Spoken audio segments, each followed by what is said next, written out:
I overheard my sister and our mutual friends talking about how I'm not good enough for my boyfriend. They don't know I heard, and now I feel completely lost. My sister, 25F, and these friends are the people I consider closest to me.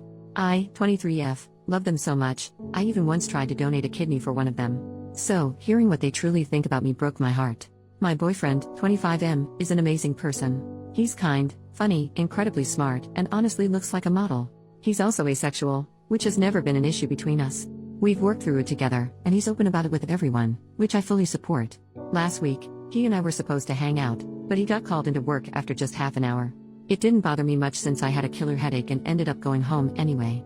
My sister and I live together to save money, and we're stuck in a lease for another year, so I feel completely trapped. After I got home that night, I closed my bedroom door, turned out the lights, and took a nap.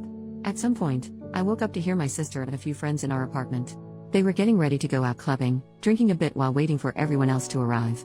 I didn't get up because, honestly, I didn't feel like putting pants on.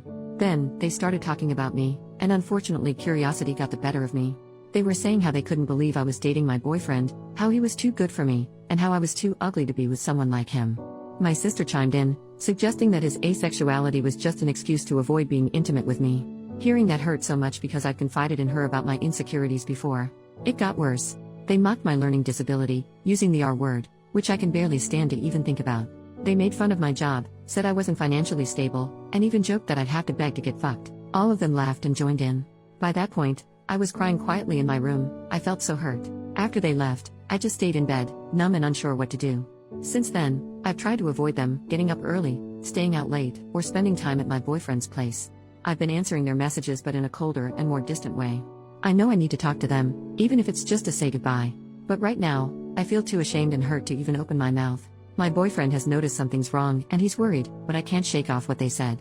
Even though I know my boyfriend really is asexual and cares for me, their words have made me feel like I'm not worthy of being with him. My sister has always been my best friend. I've shared with her how insecure I feel, how I sometimes feel too ugly and stupid to deserve him. I even showed her our messages and confided in her about his asexuality. The fact that she could say these things behind my back and that none of my friends stood up for me, it hurts more than I can put into words. I don't know what to do. Maybe I could break the lease, even though it would be expensive. I don't know how to explain it to them, though, or how I could ever face them again. I'm not even sure if I should tell my boyfriend what happened. Edit to add, I can't thank everyone enough for all the support and advice. Seeing so many people take the time to offer help has truly made this heartbreak a bit easier to bear. I'm planning to talk with my boyfriend tomorrow when we're at his place. I think I might just show him this post. Edit to, again, thank you all so much. I've been overwhelmed by the kindness from strangers on the internet, and it's helped me feel less alone in all this. I really need to get some sleep now, but I'll be back tomorrow to respond to more of the comments. Thank you, everyone. Update, 10 days later. Hey everyone, first off, I just want to thank you all for the messages and comments on my last post. The support honestly helped me get out of bed and face the day. I ended up showing my boyfriend the post because I just couldn't find the right words to explain it all. He was sad and disappointed, but as an asexual person, he's dealt with his fair share of ignorance and harsh comments, so he understood. Mostly, he felt angry on my behalf and agreed with a lot of the advice, especially that I should confront my sister. We decided a letter would be the best way since I often write letters for different occasions, and it felt less confrontational but still meaningful. Writing it was one of the hardest things I've ever done. I kept it simple and direct, telling her I'd overheard what she and our friends said about me. I told her I was willing to work on our relationship, but I needed some distance to process everything. I also talked to our landlord, who's actually a lovely woman, and she had no issue with breaking the lease. I offered to help find a replacement, but she already had someone lined up, so it worked out. My plan was to pack and leave the letter on my sister's bed, but she came home early and caught me in the middle of it. I decided to just go for it and told her outright that I'd overheard everything they said about me, that I wasn't good enough, the names they called me. At first, she tried to deny it, but I wasn't having any of that. Then she tried to downplay it, saying I was overreacting, but I just looked at her, not saying a word. Eventually, she apologized and started crying, and for a moment I thought we might actually work things out. But then she shifted, making it all about her. Here were her main points. I just can't understand how hard it is to be pretty, no joke. I don't get how she feels because I'm used to not being the best. It's not fair that I get to date a gorgeous guy who's out of my league while she's single. She feels embarrassed when we go out, and people assume my boyfriend is hers, not mine. She knows asexuality isn't real and thinks we're just doing this for attention. I just froze. I wish I had something to say, but I was too stunned to speak. She then said she needed to go out to recover from our traumatic conversation and left. I just finished packing, left the letter on her bed, and moved out.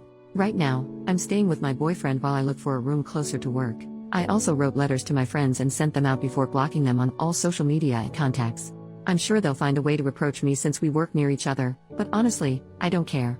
On top of all this, I had dinner with my parents last Friday. I told them an edited version of what happened, leaving out anything about my intimate life, and explained that I broke the lease and cut ties with my friends. Their reaction?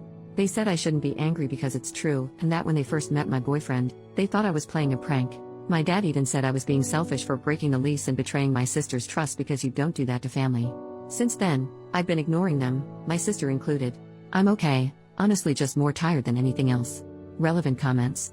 Commenter number 1, this is a little bit off topic, but I'm curious as to how your relationship dynamic works with your boyfriend. I don't know too much about asexuality / you mentioned you have a disability, so if it isn't too personal for me to ask, how does your relationship work? How do you go about an intimate life? I don't mean to be offensive or nosy, so apologies in advance, I'm just curious. OP, don't worry. Asexuality is a scale, like the hetero and gay scale. At one side you have the asexual and on the other the alloasexual. Between you have different shades of gray. Some people don't feel intimate attraction but don't really care about making love if it makes their partners happy, some really don't want to do it, some only feel intimate attraction for those they have an emotional connection. It's a very diverse community. As for the obstacles of dating an asexual man, I guess it mostly falls into what you consider a deal breaker. What are your needs, etc. I can live without love making. I can live happy without love making. Again, it's about compromise. There are other things in my relationship that are more important to me than love making and they are being met, so I'm happy. I guess it just goes down to, if you can't date someone without love making, that's okay. If you can, that's okay too. The only wrong thing is to start shitting rules.